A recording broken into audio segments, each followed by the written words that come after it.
This month, the New American has released an updated list for its biannual Freedom Index. In this edition, the first votes from the 114th Congress are tabulated. The New American graded the House of Representatives and the Senate on what it deemed to be the top 10 most important, impactful, and controversial votes from the first half of 2015. The percentages are based on whether each congressman or woman voted in accordance to the Constitution. So far this year, the average Freedom Index score in the House is 42%, and in the Senate, 47%.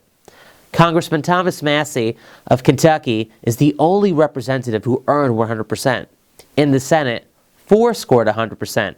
Jeff Sessions and Richard Shelby of Alabama, Rand Paul of Kentucky, and Mike Lee of Utah. Unfortunately, there were a handful of congressmen and senators, 21 to be exact, who failed to vote constitutionally once this year based on the 10 selected votes. One of the most controversial votes this year was granting President Obama Trade Promotion Authority, TPA, otherwise known as Fast Track. Senator Jeff Sessions, who scored 100%, was a leading figure in creating awareness about the dangers lurking in the secretive text of the Trans-Pacific Partnership, especially its proposal for the creation of a Trans-Pacific Partnership Commission akin to the European Union's governing European Commission, thereby establishing what Sessions called a new Pacific Union. TPP proponents made it clear that passage of Trade Promotion Authority is key to final passage of TPP. Despite Senator Sessions' efforts in preventing Trade Promotion Authority from passing in the Senate, not enough senators were convinced of the dangers of TPP and the unconstitutionality of TPA. Let's move on to see how the 2016 presidential candidates fared so far this year. As you can see, Rand Paul leads the pack with a 100% score, followed by Ted Cruz with 89%, Marco Rubio with 88%, Lindsey Graham at 50%, and the hot candidate for the progressive left Bernie Sanders at an unsurprising 20%.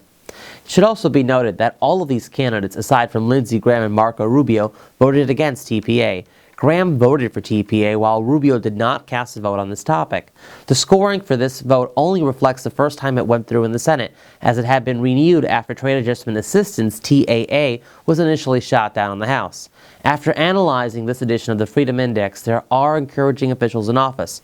After analyzing this edition of the Freedom Index, there are encouraging officials. But in all, it is obvious that constituents need to call their elected representatives and senators and urge them to vote constitutionally as key votes arise. A more detailed breakdown of all of the House's and Senate's votes can be found online at thenewamerican.com under the Voting Index tab.